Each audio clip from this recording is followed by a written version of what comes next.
তার মনে চাইব মৌ খাইতো ও গিয়া তোমার মৌত যেবলা মুখ দিব মৌ ওলা পেট ভরিয়া খাইব ক্ষতি করতো না কোন সুবহানাল্লাহ। এখন জিগাই একবার ও আজকে যদি যার খাইল সকালে যদি মৌ ওলা মজা খাইয়া দেখি এক গ্লাস যদি খাইলাও ক্ষতি করবো না লাভ করবো? হ্যাঁ। আর মৌয়ে লাভ করে নবীজির কাছে গিয়া এক সাহাবি হইলা আল্লাহর রসুল আমার খালি দাস্তর, নবীজি ফরমাইলা মৌ খাও, সুবহানাল্লাহ কও না।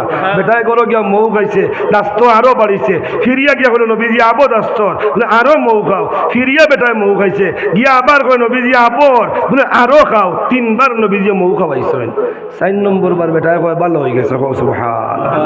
4 নম্বর বার কয় ভালো হয়ে গেছে, সুবহানাল্লাহ।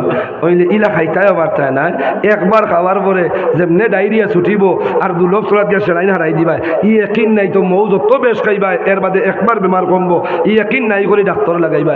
গেল মৌর নদী গু মধুর নদী, এর বাদে রয়েছে